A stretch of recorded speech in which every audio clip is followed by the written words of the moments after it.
Hello everyone, I am सुगम। Welcome back. तो कैसे हो आप सब? आई होप आप सब अच्छे होंगे। स्वागत है आप सभी का आपके अपने एसपी स्टडी यूट्यूब चैनल पर। तो गाइस, आज हम इस वीडियो में आपके लिए लेकर आए हैं रसायन विज्ञान के कुछ महत्वपूर्ण प्रश्न जो इस बार के बोर्ड एग्जाम के लिए इम्पोर्टेंट हैं। उन सारे क्वेश्चंस को आज हम इस वीडियो में देखने वाले हैं। ठीक है, तो आप इस वीडियो में एंड तक बने रहें। वीडियो को आपको बिल्कुल भी स्किप नहीं करना है। ठीक है, जो प्रश्न आपके इम्पोर्टेंट है उन्हीं प्रश्नों को यहाँ पर हम देखने वाले हैं। ओके, तो यहाँ पर देखिए, जो आपका पहला प्रश्न है तो वो दिया गया है कि टॉलेन अभिकर्मक क्या है, ग्लूकोज के साथ क्रिया करने पर इसमें क्या परिवर्तन होता है, संबंधित रासायनिक समीकरण लिखिए। ठीक है, आप पेपर उठाकर देखना, मॉडल पेपर में भी ये क्वेश्चन कई बार रखा गया है, तो इस बार के बोर्ड एग्जाम के लिए इम्पोर्टेंट है, तो अच्छे से आप इस प्रश्न को तैयार कर लेंगे। ठीक है, क्वेश्चन क्या है एक बार दोबारा से देख लीजिए। टॉलेन अभिकर्मक क्या है, ग्लूकोज के साथ क्रिया करने पर इसमें क्या परिवर्तन होता है, संबंधित रासायनिक समीकरण दीजिए। ओके, तो जब आप इस प्रश्न का आंसर लिखोगे तो सबसे पहले यहाँ पर देख लीजिए, आपको हेडिंग डालनी होगी। यहाँ पर जो आपकी फर्स्ट हेडिंग है वो पड़ेगी टॉलेन अभिकर्मक। इसके बाद आपको लिखना है कि 10% सिल्वर नाइट्रेट विलयन में NaOH विलयन मिलाने पर एक भूरा अवक्षेप आता है। ठीक है, इसके बाद आप लिखोगे जिसको NH4OH की न्यून मात्रा में घोलने पर पारदर्शक विलयन बनता है। ओके, इतना लिखने के बाद पारदर्शक विलयन बनता है, इतना लिखने के बाद फिर आपको लिखना है कि इसको अमेरिका सिल्वर नाइट्रेट या टॉलेन अभिकर्मक कहते हैं। ठीक है, फर्स्ट आपको हेडिंग डालनी है टॉलेन अभिकर्मक। फिर देखिए, इसके बाद आपको लिखना है कि 10% सिल्वर नाइट्रेट विलयन में NaOH विलयन मिलाने पर एक भूरा अवक्षेप आता है जिसको NH4OH की न्यून मात्रा में घोलने पर पारदर्शक विलयन बनता है। इसके बाद आप लिखोगे इसको अमोनिकल सिल्वर नाइट्रेट या टॉलेन अभिकर्मक कहते हैं। ठीक है, अब यहाँ पर देखिए, इतना लिखने के बाद फिर आप लिखोगे ग्लूकोज का परीक्षण। क्वेश्चन आपका था कि टॉलेन अभिकर्मक क्या है, वो यहाँ पर आपने समझ लिया। इसके बाद क्वेश्चन आपका है कि ग्लूकोज के साथ क्रिया करने पर इसमें क्या परिवर्तन होता है, संबंधित रासायनिक समीकरण दीजिए। तो सेकंड हेडिंग आप डालोगे ग्लूकोज का परीक्षण। ठीक है, ये हेडिंग डालने के बाद यहाँ पर देखिए फिर आपको इस तरह से लिखना है कि टॉलेन अभिकर्मक ग्लूकोज से निम्नवत क्रिया करता है और रजत दर्पण बनाता है। ठीक है, टॉलेन अभिकर्मक ग्लूकोज से निम्नवत क्रिया करता है और रजत दर्पण बनाता है। अब इसके जो रिएक्शन है उसको देख लीजिए। देखिए, फिर यहाँ पर आप लिखोगे, फिर देखिए यहाँ पर आपको लिखना है कि CHO सिंगल वन, फिर आपको लिखना है CHOH का होल 4, CS2OH प्लस Ag2O। ठीक है, यहाँ पर CS2OH ये क्या है, ये है ग्लूकोज। ठीक है, टॉलेन अभिकर्मक ग्लूकोज से निम्नवत क्रिया करता है और रजत दर्पण बनाता है। देखिए किस तरह से बनाता है। इतना लिखने के बाद यहाँ पर देखिए अब COOH CHOH का होल 4 CS2OH। ठीक है, प्लस 2Ag। अब ये प्लस 2Ag ये क्या है, ये बन गया रजत दर्पण। ठीक है, और यहाँ पर ये देखिए Ag2O ये क्या है, ये है टॉलेन अभिकर्मक। CS2OH ये क्या है, ग्लूकोनिक अम्ल। ठीक है, ये आपको लिख लेना है। अब यहाँ पर देख लीजिए सी के कितने हैं, इधर यहाँ पर आपके सी के कितने दिए गए, देखिए 1, और यहाँ पर ये 4 5, इधर देख लीजिए 1 4 और यहाँ पर दिया गया है 5। ठीक है, सी के 5 हो गए। एच के और गिन लीजिए, एच के कितने हैं यहाँ पर 1, एंड यहाँ पर आपके हो जाएंगे यहाँ पर ये बराबर हो गया एच का। ठीक है, इसके बाद ओ के गिन लीजिए, यहाँ पर देखिए COOH दिया गया है, एक O आपका इधर निकल गया। इसके बाद यहाँ पर देखिए CHOH का होल 4 ये हो गया बराबर, तो ओके देख लीजिए, इधर भी 7 है और इधर भी 1, यहाँ पर 4 हो गए 5 और इधर 6, इधर 7, ठीक है। और यहाँ पर गिन लीजिए, यहाँ पर ओके 2 हो गए, इधर 2 और 4 कितने हो गए, यहाँ पर 6 और एक आपका ये हो जाएगा, ठीक है। इसके बाद यहाँ पर Ag2O, तो Ag यहाँ पर आपका इधर आ गया 2Ag, ये क्या है, रजत दर्पण, ठीक है। तो CHOH का होल 4 प्लस Ag2O, ठीक है। COOH यहाँ पर आपका हो जाएगा CHOH का होल 4 प्लस 2Ag, ये क्या हो जाएगा, रजत दर्पण। CH2OH ये क्या है, ग्लूकोनिक अम्ल, और CH2OH ये क्या है, ग्लूकोज, ये आपको पता है, ठीक है। अच्छे से समझ में आ गया। तो टॉलेन अभिकर्मक क्या है, ग्लूकोज के साथ क्रिया करने पर इसमें क्या परिवर्तन होता है, संबंधित रासायनिक समीकरण भी आपने समझ लिया, ठीक है। इस तरह से आप इस प्रश्न का आंसर लिख कर आओगे। अब इसके बाद यहाँ पर जो नेक्स्ट है उसको देखते हैं। तो यहाँ पर देखिए जो आपका अगला प्रश्न है तो वो यहाँ पर दिया गया है, नेक्स्ट क्वेश्चन देखिए। यहाँ पर अगला प्रश्न है कि कार्बोहाइड्रेट्स क्या होते हैं, इनका वर्गीकरण कीजिए तथा प्रत्येक वर्ग के एक कार्बोहाइड्रेट का नाम व सूत्र भी लिखिए। ओके, इस तरह से आपका क्वेश्चन आज किया जाएगा। तो टॉलेन अभिकर्मक क्या है आपने समझ लिया, ग्लूकोज के साथ उसकी क्रिया करके आपको रासायनिक समीकरण किस तरह से देना है वो भी आपने समझ लिया। अब यहाँ पर समझिए कि कार्बोहाइड्रेट क्या होते हैं, इनका वर्गीकरण करना है और प्रत्येक कार्बोहाइड्रेट का नाम लिखकर, प्रत्येक वर्ग के कार्बोहाइड्रेट का नाम लिखकर उसका सूत्र भी आपको साथ में बताना है, ठीक है। तो जब आप इस प्रश्न का आंसर लिखोगे तो सबसे पहले आपको फर्स्ट यहाँ पर हेडिंग डालनी होगी। हेडिंग आपकी पड़ेगी कार्बोहाइड्रेट्स, फिर आप लिखोगे कि ऐसे पॉलीहाइड्रोक्सी यौगिक जिनमें एल्डिहाइड या कीटोनिक समूह उपस्थित होते हैं कार्बोहाइड्रेट्स कहलाते हैं, ठीक है। इतना लिखने के बाद देखिए, इतना लिखने के बाद फिर आप लिखोगे अथवा वे कार्बनिक यौगिक जो जल अपघटन पर पॉलीहाइड्रोक्सी एल्डिहाइड या पॉलीहाइड्रोक्सी कीटोन देते हैं कार्बोहाइड्रेट्स कहलाते हैं। तो समझ आ गया कार्बोहाइड्रेट्स क्या है, एक बार दोबारा से समझ लीजिए। ऐसे पॉलीहाइड्रोक्सी यौगिक जिनमें एल्डिहाइड या कीटोनिक समूह उपस्थित होते हैं कार्बोहाइड्रेट्स कहलाते हैं।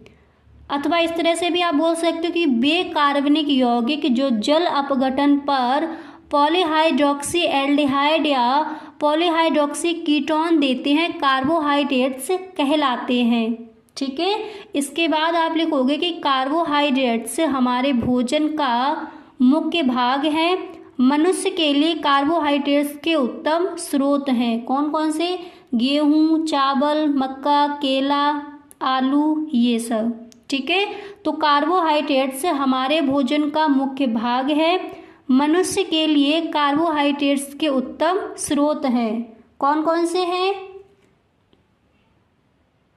यहाँ पर देखिए गेहूँ, चावल, मक्का, केला, अन्य फल व आलू, ठीक है, ये है उत्तम स्रोत। अब इसके बाद आपको यहाँ पर नेक्स्ट हेडिंग डाली है कार्बोहाइड्रेट का वर्गीकरण, ठीक है।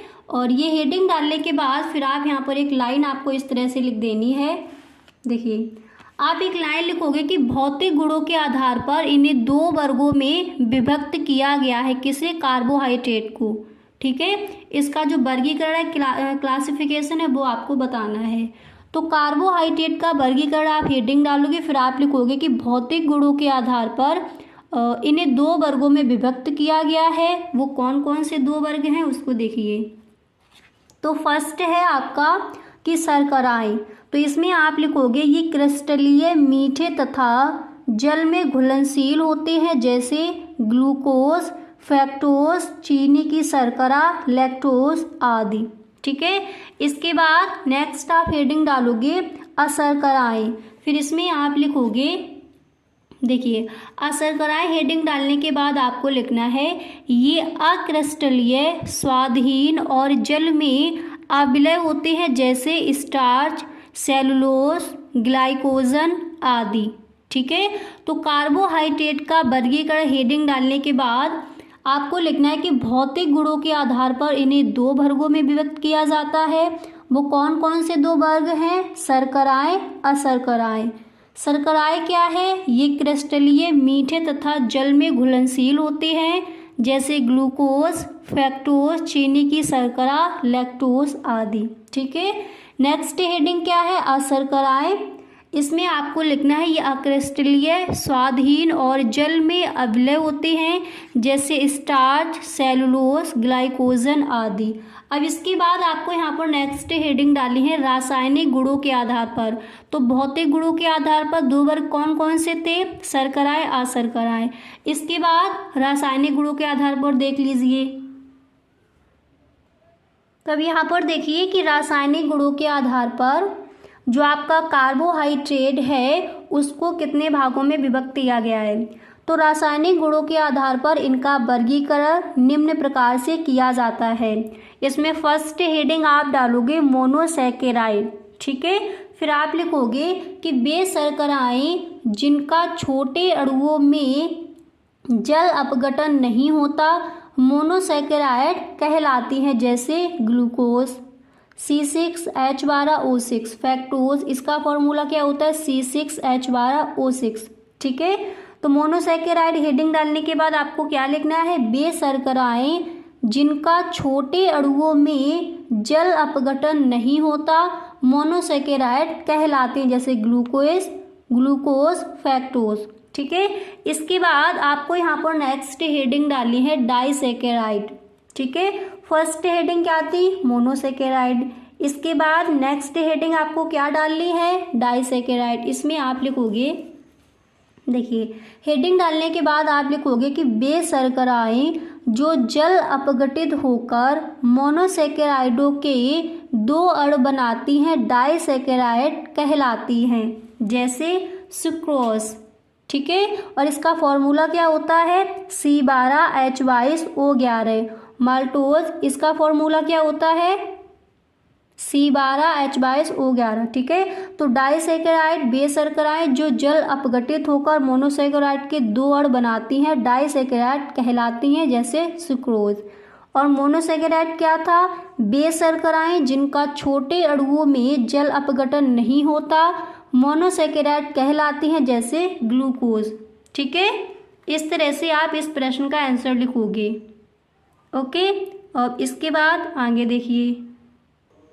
अब इसके बाद देखिए आपको इस तरह से एक रिएक्शन करके दिखा देना है कि C12H22O11 प्लस H2O। ठीक है, इसके बाद आप एरो लगाओगे 2C6H12O6। ये क्या हो जाएगा? मोनोसैकेराइड। ठीक है, और इधर ये क्या है? डाइसैकेराइड। अब यहाँ पर बराबर देख लीजिए है, C के कितने हैं यहाँ पर? 12। अब C के 12 देख लीजिए, हो गए 12। एंड यहाँ पर H के देखिए कितने हैं? 22। और यहाँ पर H के कितने हैं? यहाँ पर H के कितने? 22 नहीं है, इधर आपके 22 और 2 इधर कितने हो गए? 24। ठीक है, और इधर देख लीजिए कितने हो जाएंगे? 24। ओके, इसके बाद ओके देख लीजिए। ओके यहाँ पर आपके कितने दिए गए हैं? O11 और 2 छंग, तो यहाँ पर भी आपके कितने हो जाएंगे? आपके ओके कितने हो जाएंगे यहाँ पर? 11। ठीक है, सी के कितने थे? एक बार दोबारा से देखिए, सी के कितने थे यहाँ पर? 12 हैं, तो यहाँ पर देखिए सी के कितने हो गए? 12।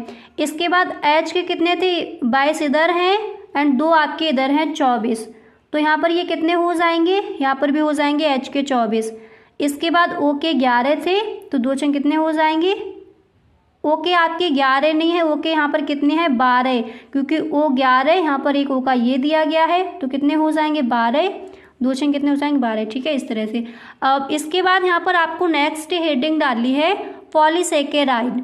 ठीक है, फिर आप यहाँ पर लिखोगे, देखिए पॉलीसैकेराइड हेडिंग डालने के बाद आपको लिखना है कि वे शर्कराएं जो जल अपघटित होकर मोनोसैकेराइडों के बहुत अधिक अणु देती हैं पॉलीसेकेराइड कहलाती हैं, जैसे स्टार्च, सेलुलोज। ठीक है, तो फर्स्ट हेडिंग आपने क्या डाली, मोनोसेकेराइड, इसके बाद डाइसेकेराइड, इसके बाद पॉलीसेकेराइड। रासायनिक गुणों के आधार पर कार्बोहाइड्रेट का जो वर्गीकरण है वो रासायनिक गुणों के आधार पर आपको इस तरह से करना है। ठीक है, और भौतिक गुणों के आधार पर उसे कितने भागों में व्यक्त किया गया था, 2 भागों में, शर्कराएं, अशर्कराएं। क्लियर। अब इसके बाद आगे देखते हैं। अब इसके बाद यहाँ पर देखिए आपको इस तरह से लिखना है कि C6H10O5 का होल N प्लस NH2O, यहाँ पर N क्या है, अणु। इसके बाद यहाँ पर क्या हो जाएगा, C6H12O6।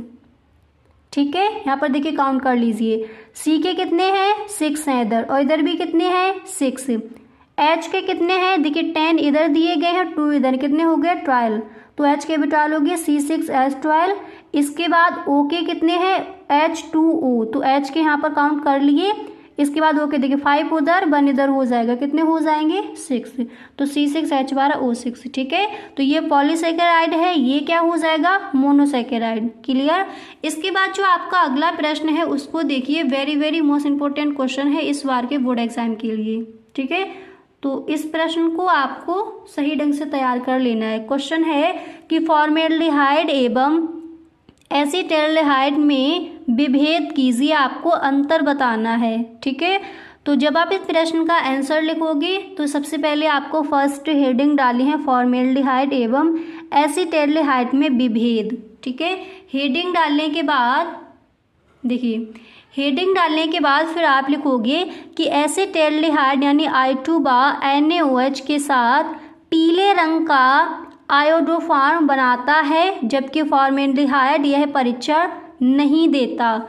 तो फॉर्मेल्डिहाइड क्या है, एसीटल्डिहाइड क्या है, इसमें आपको अंतर बताना है। तो फर्स्ट आप क्या लिखोगे कि एसीटल्डिहाइड I2 NaOH के साथ पीले रंग का आयोडोफॉर्म बनाता है, जबकि फॉर्मेल्डिहाइड यह परीक्षण नहीं देता है। इसके बाद यहाँ पर अब देखिए, यहाँ पर ये आपकी रिएक्शन है उसको भी देख लीजिए।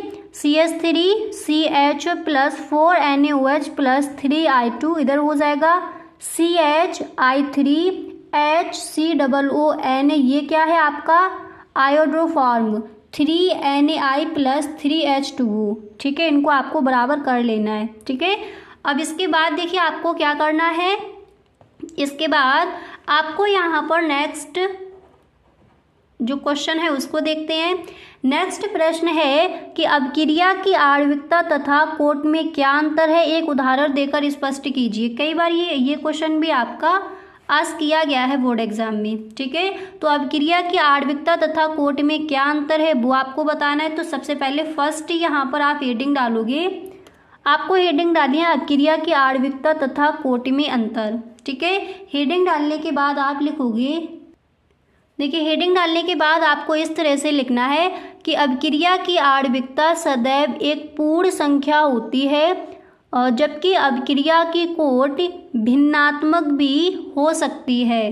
ठीक है, फर्स्ट पॉइंट डालकर आपको इस तरह से देखिए यहाँ पर आप फर्स्ट पॉइंट डालोगे, फिर आप लिखोगे कि अभिक्रिया की आणविकता सदैव एक पूर्ण संख्या होती है, जबकि अभिक्रिया की कोट भिन्नात्मक भी हो सकती है।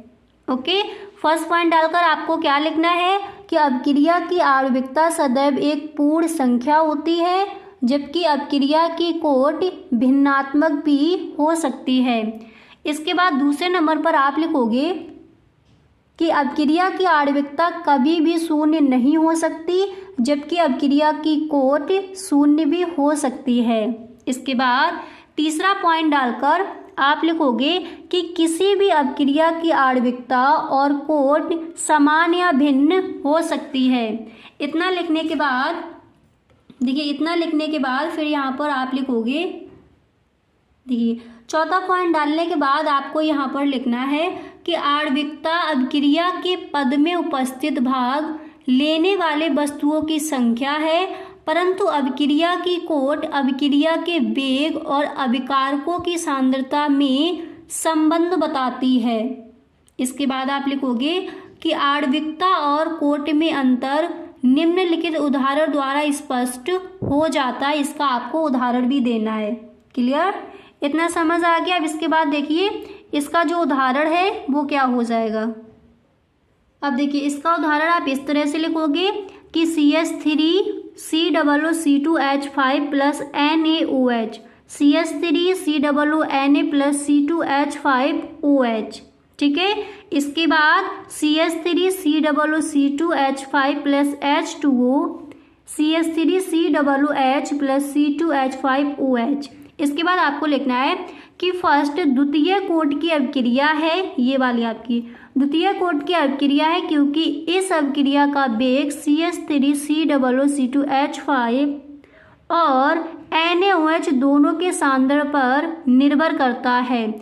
इसके बाद आप लिखोगे जबकि अभिक्रिया दूसरी प्रथम कोट की अभिक्रिया है क्योंकि इस अभिक्रिया का वेग केवल CH3COOC2H5 के सांद्रण पर निर्भर करता है।